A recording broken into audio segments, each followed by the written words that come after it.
Hello. This is my first video that I'm recording for YouTube. I've never imagined this kind of audience. So this will be new. I don't know how long the video will be. I'm trying to make it, I got places to be today. But I recently was on the and featured in 3 videos, 2 of them with one person and 1 of them with another one. And it sparked a lot of passionate feelings in the comments, a lot of questions. And a lot of people just wanted to pass judgment and convey how they felt about how little they respected my life choices. That's fine. If you want to do that, I literally welcome that. Go ahead, because I'd love to hear people's perspective on what I'm doing, because it has nothing to do with me. It has everything to do with you. And I appreciate hearing it to see what's going on in other people's heads. So that's appreciated. And at the same time, for people who want to know more knowledge and who have a lot of questions about what I'm doing, I'm also down to answer questions. I don't exist for people's consumption, but if I put my business out there and now you have questions, I feel like it's my only thing to do is to answer them. So I guess I'll start off with context just initially, and then I'll talk about how I felt about everything in a moment. So for context, I'm 25 years old, born in 1994. My birthday is October 2nd. Sorry, that's Nate's birthday. October 28th. I'm a Scorpio. So Scorpio Sun, Leo Moon, Virgo Rising. If you want my whole chart, I guess we could talk about it. And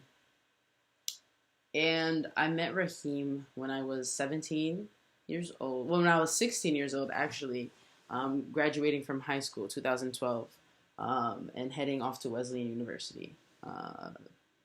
Yeah, he was going too. We met at the accepted students weekend, pre-frosh weekend.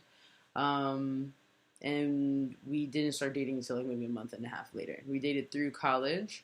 So it was until 2016 when I graduated. I was 21. Raheem's 23. He's 2 years older than me. And through that time of us being together, we were just he and I monogamous for the first 2 years. Then what he was referencing in that first video was a pass that he gave me. So he opened up our relationship one-sided, as per his suggestion, because I was just asking him a lot of questions about his past relationships. I had never been in a relationship prior to Raheem. So 16, what I was referencing to is I was single before I started dating. Prior to dating Raheem, I was dating my mom. Emotionally, she's the person who I invested all of my everything into. And my friends, but my mom was the person who taught me a lot about love. For better or for worse, right? I have a pretty deep mother wound that I've worked through healing. So that was a whole I bring that up too because it was a really stressful relationship in the beginning for Raheem and I tried to figuring it out, and it was also just stressful throughout, just trying to figure out attachment styles and all of that stuff. But anyway, I had never really. He was the first person that I considered my first. I kissed somebody in the subway once. Before that, when I was 15. I don't want to consider that my first kiss, so I consider him my first kiss. He's the first person I had sex with. Just my first romantic everything. And so I would have a lot of questions for him. And I would ask them, what was sex with other people like? Is it weird? Is it awkward? How you just pull up on somebody I want to have sex with you? That's weird. And it struck me as odd that for my life, because he was the person I thought I would be with, I would not experience that with other people. So I was asking him about it. And he sensed the curiosity. And I was literally just asking out of curiosity because I literally couldn't fathom doing it. And I was embarrassed about the fact that I felt even curious about it, because my whole life people have been shaming me about sex and I shouldn't be desirous and I should not have desire. So there's that baggage. So he was especially about women. And then I also had a crush on this woman that came up out of nowhere, which I went to an all-girls school. I didn't have any crush on women then.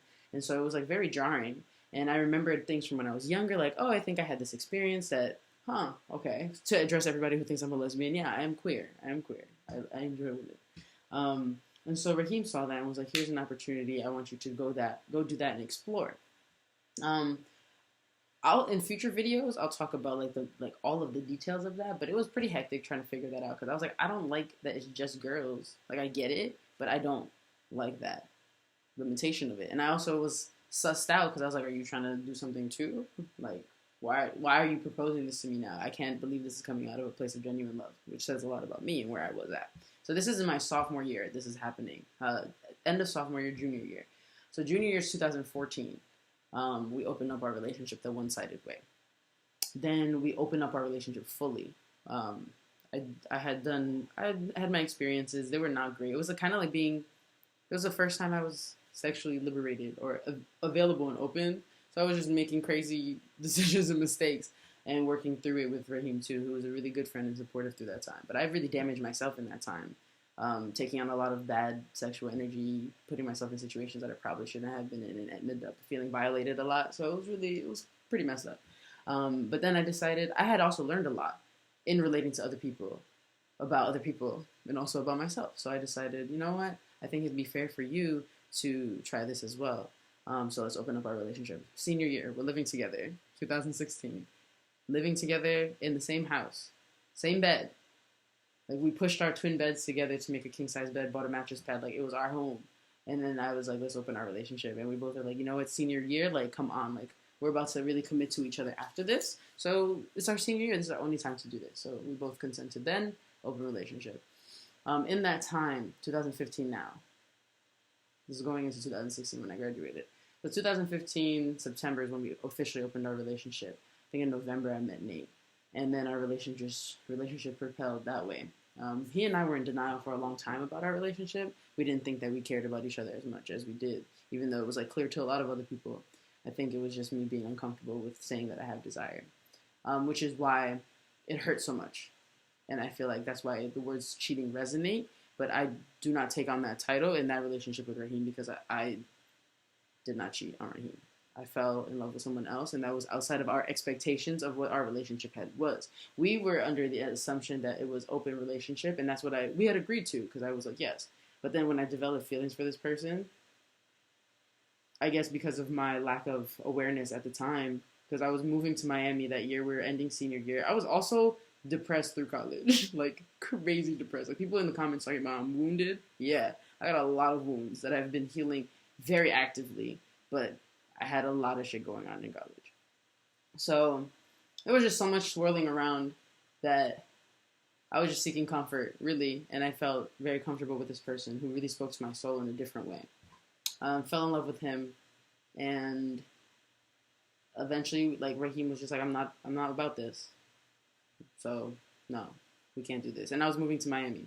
This is July of 2016. So officially, Nate and I started dating July of 2016 through now. So real quick about Nate and my relationship has been through so many iterations. So because we met in an open relationship and I moved down, and he was a junior in college at this point. He's 2 years younger than me. So he's currently 21, turning 23 on the 2nd. So with him, because he was still in college and because I already knew how I felt and I was in Miami and all of this stuff, I was like, let's just stay in an open relationship. But it was not communicative. We did not share anything we had no boundaries, no rules, nothing. Like, it kind of was just blurry, because we were just like, oh, we want to be together and be open and be free. And that's the comments that I saw. Yeah, that's when it's messy and nobody's talking about it. And that's not open relationship. That's kind of, you opened your relationship, but the open part of the relationship refers to the open communication, because we know that you're having sex with other people. So we need to work around that and creating foundations for everybody to feel safe. So point is, we did not feel safe. We went through a lot of trauma. He did a lot of... So the karma he's referencing is not about me and Raheem. Maybe he is. You can ask him. I'll ask him to come out in the video. But the karma he's referencing, based on what I know about Nate, is our relationship. We had a lot of trauma in there. We did a lot of things that were not great. So that was when we were open, then we closed it in response to that. We were closed for like a year. Then he's in his senior year. I have this thing with women again because I still haven't really dedicated time to that. And I'm going to be frank, that's a whole nother video about that part of my identity that I'm like working with. Which is why I've been kind of taking more time to be alone, because there's more stuff for me to figure out. So the thing with me and women and wanting to explore comes up again, because I'm like, honestly, I just feel like it's weird. It's weird to me to think that we're going to be together forever. Not that I regret it. Not that I don't want it, because if that's what it is, I choose you. However, what do I do with the fact that I also have a thought about another person? Am I supposed to just squash it and then be like, why did I have that? That's weird. But it makes sense because I've only been with 2 people committedly, and I've been with maybe like a handful of people when I was in my open relationship with Raheem. Like, that just seems strange. And you're 20, 21. Like, how can you be so committed to me? That just seems unfair.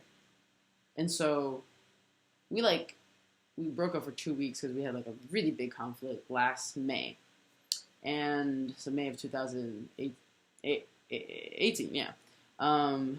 That like whole graduation got involved. Like it was really hectic. And when we got back together, that's when we started talking about polyamory because I was like, honestly, I had met somebody else, made a connection with somebody in the time that we weren't together. And I was like, okay, so it's possible to love other people besides, like, I'm so fixated on the people that I love. When I love them, I think that's all that there is. But there's more people in the world that exist for me to love.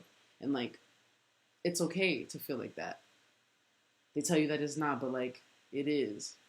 Why is it not okay? If everybody's okay with it, then it's okay. If you're not okay with it, then you're cheating. But, like, you're allowed to talk about it. And you're allowed to have the feeling, at least.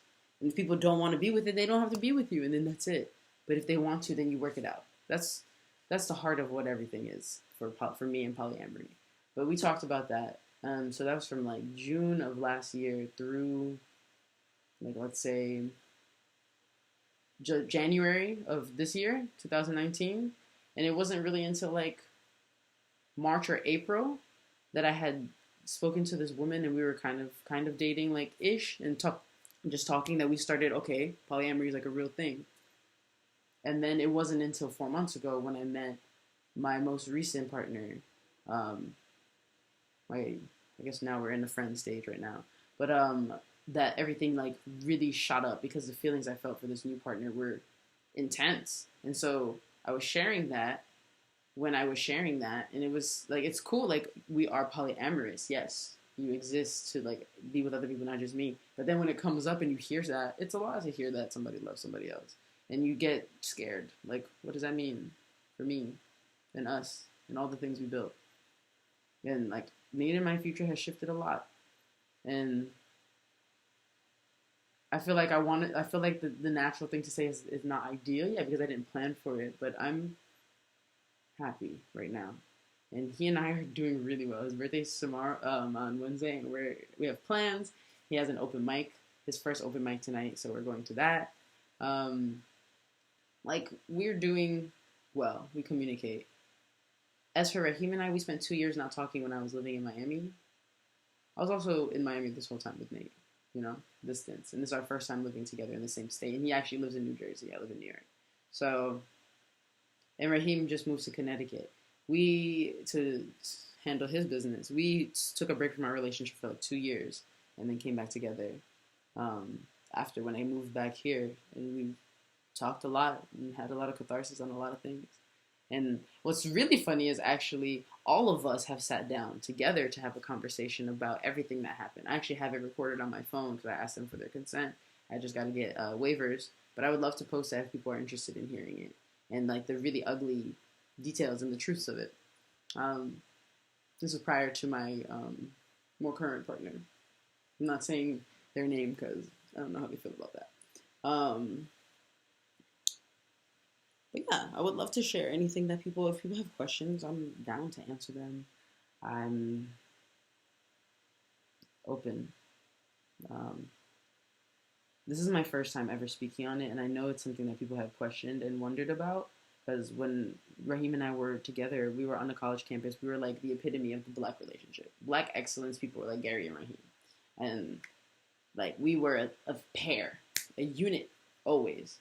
And when all of this stuff happened, things just shifted and nobody asked. Because who are you to ask about people's personal business? But I'm here putting my business out because if y'all have questions, I feel like it's important to know that people exist in other relationships than the ones that we think we see. Like, not everybody has a Prince Charming writing to save them one day. And not everybody, we're not all on the same book. We're not on the same page. We have different lives and we want different things. And I think that's okay to talk about. I think that's beautiful to talk about. Because I was feeling really stressed for a while, not knowing what to do with all of this. Because what's happened with all of this, too, is we've embarked on these journeys.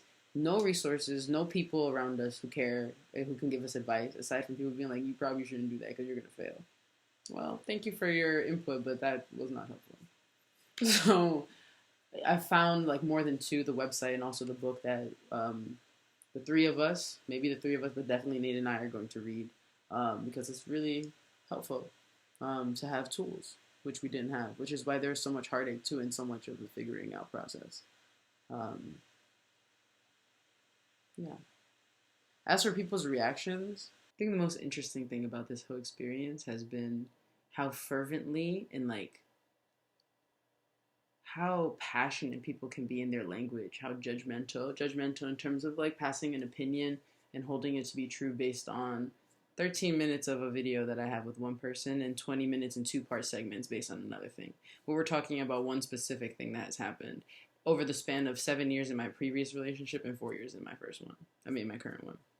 And I think it's initially, I was like pretty hurt initially, but like I was like, one, you took the risk to put your business out there, so people are gonna have comments on it, and that's fine because like I want to hear comments on it because I know that people think it's weird, and I want to know why they think it's weird because I think you're weird. I think so many things are weird that we deem as normal, and I don't get offended by it. I ask questions about it, and people get mad about the questions I ask. I don't get mad about questions. So this is a great opportunity, I think, for people to talk about relationships and what it means for people to be in them. That being said, it's definitely still very jarring for people to like call me a succubus and things like that. And like, I can see that. I understand. Like, I have had to deal with the idea that I've drawn a lot of people to me who are weaker than me, people who are not as masculine as me, people who are not as dominant in energy as me. And it's funny because it's like, is that my fault? Maybe. My mother also drew people to her who are not as strong as her. I think a lot of masculine, energy-dominated women do that. So we repeat patterns until we break them, or until the person also decides, like I decided, okay, you know what, I'm going to try to break my generational trauma of dominating men, like overtly, where like my mom is abusive. I have seen people very abusive in their language. And that's how I feel like I was in my relationship with Raheem.